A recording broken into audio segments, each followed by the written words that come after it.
Hi, you guys. How are you? I'm gonna make this video as quick as I can. In the last few days, I've tried to make a few videos and they just didn't sit right with me. And first and foremost, you're gonna hear noises. You're gonna hear birds and people loving this beautiful weather day. And so, you know, that's what we should be doing, right? On the solar eclipse, I was really feeling it. I don't know how many of you are feeling the same way. World events, that's a given, but that day was really heavy for me. And it occurred to me that every time I go back to my notes and try to continue this series on healing from narcissistic abuse, my soul feels like it's in quicksand and I can't do it. And I am so sorry, but what I will do is offer solutions.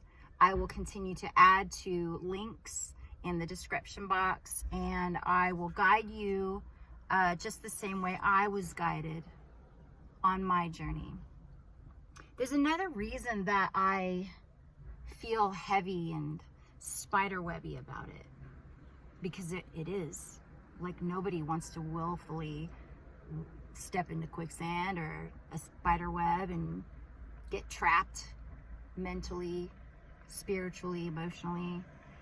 But I'm seeing a lot of things from a higher perspective, and I'm glad about that, definitely. And where I used to look at my video memories, photo memories, journals, recordings, not shy to admit that. I even admitted that in the relationship. You guys, let me just show you really fast how gorgeous that. Oh my God. Because I had to make sure I wasn't going crazy. You know, it's crazy making. So as I would initially see those memories, I would cringe, you know, when I was first going through my healing. And then I would get super angry. And then I'd say, no, you know what? I was right. I was being my authentic self, and there's nothing wrong with that. And I would hear certain things that were said to me, man, like the projections. Oof. I think my favorite was, "You wear the badge of mistress." And I was like, I'm loyal as fuck. What is wrong with you? It's so much projecting. So I would get really angry. And then a little over time, I would just get frustrated. And then recently, I'd listen to some of these recordings especially, and I would just say, my God, how silly.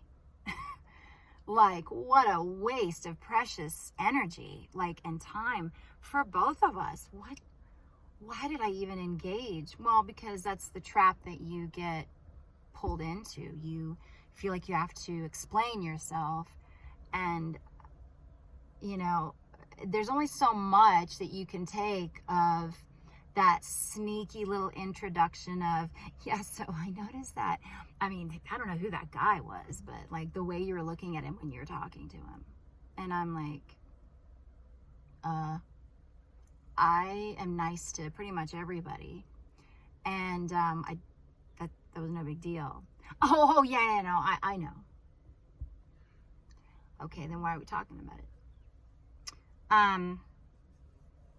Those are all, like I've said before, they're deep-rooted insecurities that are just, they need to be faced.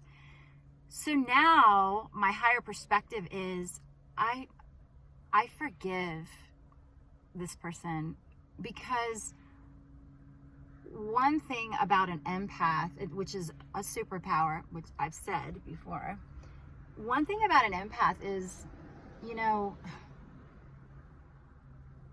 we feel deeply, but we don't seek to come at somebody. We don't seek to control or manipulate or anything like that. You know, we might have some bullshit going on that we don't understand, and we may obviously we may do some projecting and, you know, have insecurities and have issues, fear of abandonment, jealousy, whatever. But when you pull an empath into a game, any level of abuse, you know, sometimes you're gonna see some shit.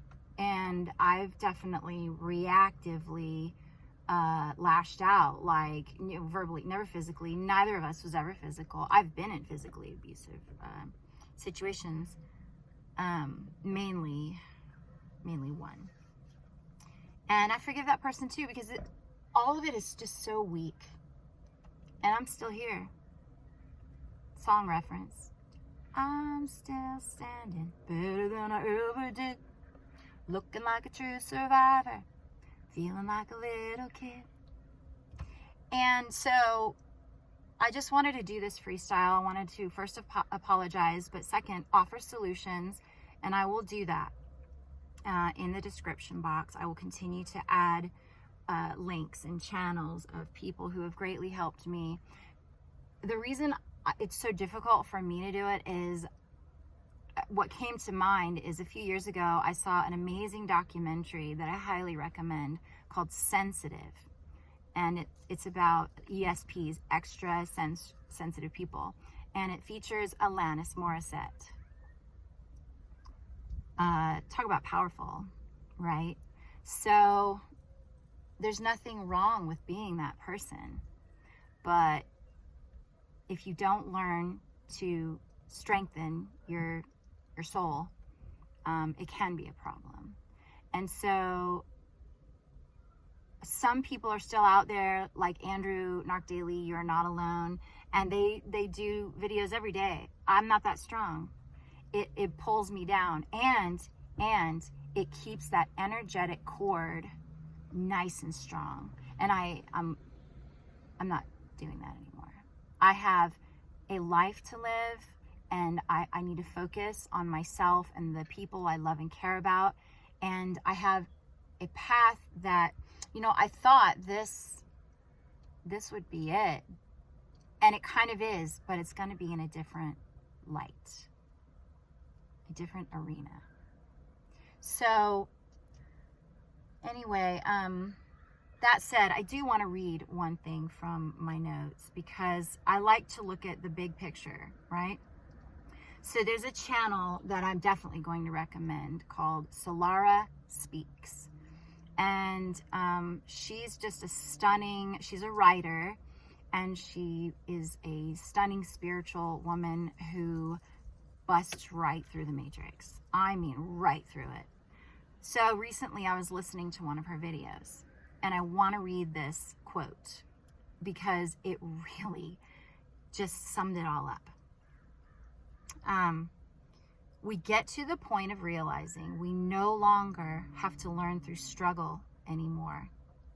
We get to a level of consciousness that lets us flow with life. Whereas before, a lot of us were creating realities from an unconscious state because we weren't aware that those energies were in our fields.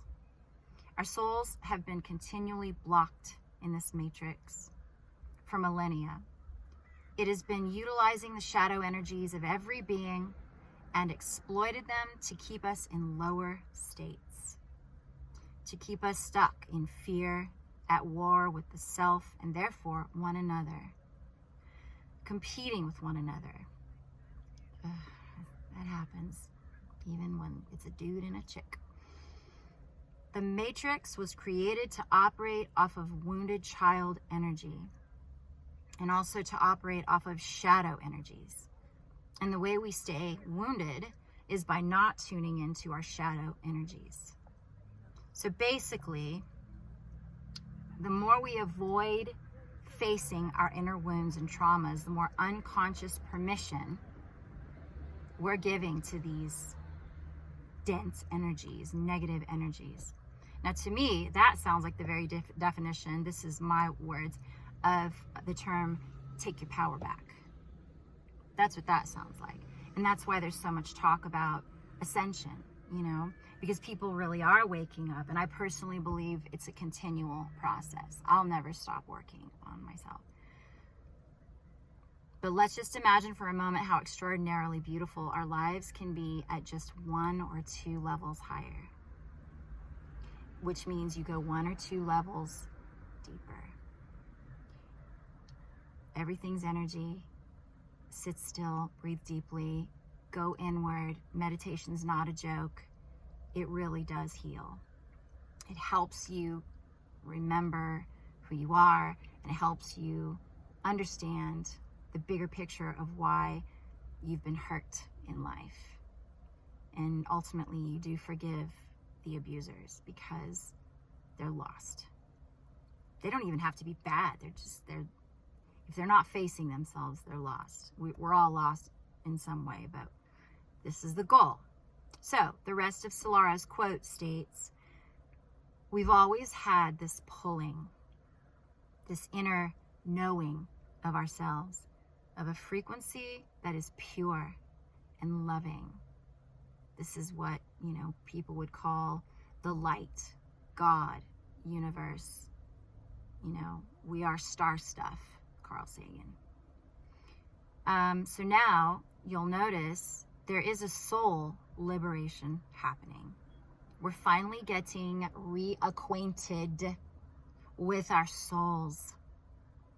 And this loving frequency has been with us all along.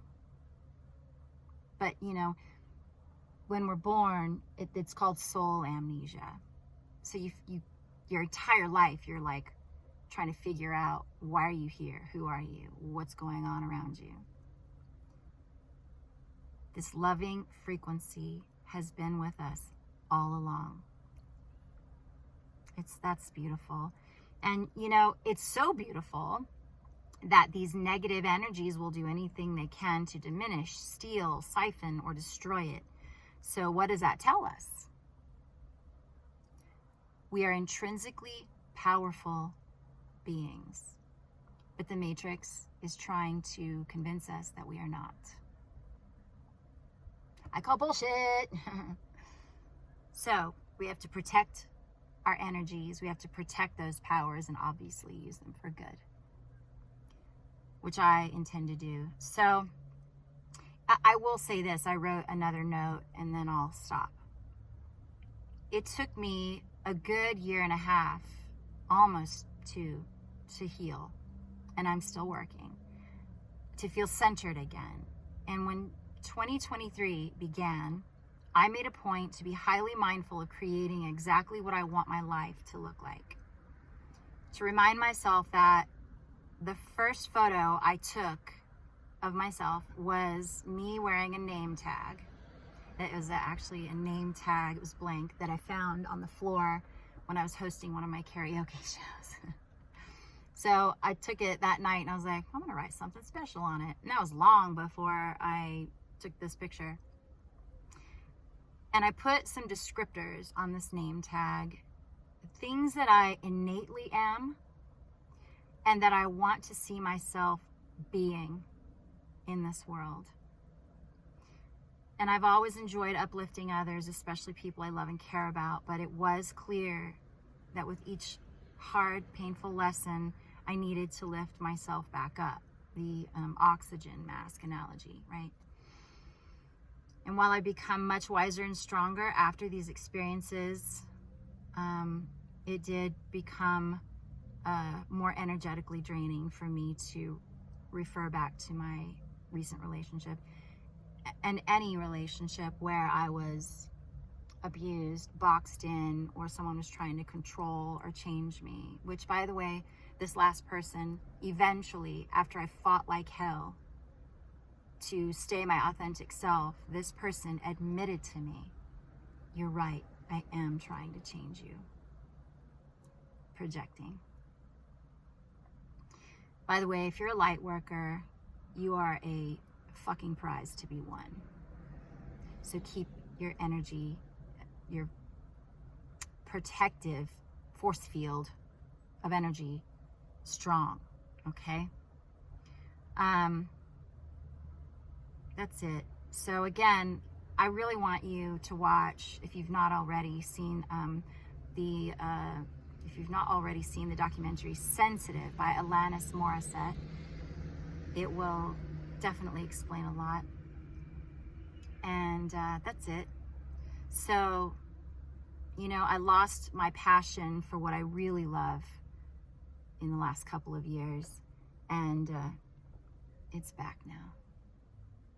So I highly recommend that you're going to have to do the inner work wherever you are in your journey.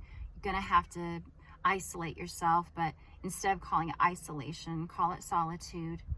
Really sit still, find some beautiful music or ocean waves or sounds. 528 hertz is one of my favorites.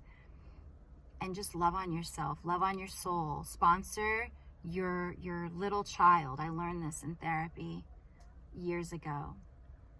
The very thing that happened to you, or sequence of things that have happened to you that really hurt and have changed you, your soul is still there. That inner knowing, that's your beautiful soul. It's still there. And, you know, if your adult self was in the room with your little self, or whatever age you were, previous self, when these things happened, it would have been like, no, excuse me, I got this. Get the hell out. You don't hurt them. It's an excellent exercise. It's been proven to work. It's very, very healing.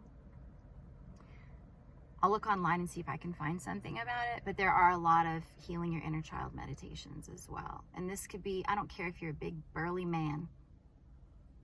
Somewhere along the way, the matrix, it just messes us up. And as Solarah Speaks says, it's intentional. It's intentional because we're so powerful. I mean, look at the world stage. We're constantly being programmed to stay distracted from who we are and be fearful. It doesn't work. It never truly worked for me, but there were moments where I, yeah, of course, like when I was younger and I don't have all the answers. I just know what feels wrong. And having another person try to control me, yeah, thank you. That's wrong. All right, so I'm just going to wrap it up. After any type of abuse, the only thing left is to find what makes your soul happy. And in case you didn't know, you cannot bullshit your soul. It wants you to be happy.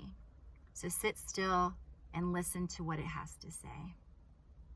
Especially if you've done all the work to heal and balance your heart, your mind, your body, your soul. It's important to finally get comfortable in sharing your true joy with the world. That's how we can make a difference. So, that's it. I know what my real purpose is, and I'm going to follow it, and I hope that you'll stay tuned. It may take a minute, but as they say, divine timing. It's interesting, the minute you honor what brings you joy, that's when the magic happens. And lastly, I wore a very special shirt. I love these colors. Aren't they gorgeous? I'm gonna see if I can focus in on that. I wore a special shirt. I bought it years ago when I was in Los Angeles. And pretty much the entire world knows who this woman is. So one of the things that I believe she really needed was for her soul to be free, right? She didn't love herself. It was obvious. She was always looking outside of herself to be loved. But yet there was something so childlike and precious about her. And that's why a lot of people can relate to her. So let that be a lesson for all of us, to stop looking outside of ourselves and just learn to love ourselves. You know, she was orphaned. She was orphaned at a very young age and went around from house to house to house to house, and terrible things happened. And I wonder what she would be saying to the world today if she were still here, because, you know, you don't stop evolving, right? You should never want to stop evolving. So that's it. That's it. Peace and love.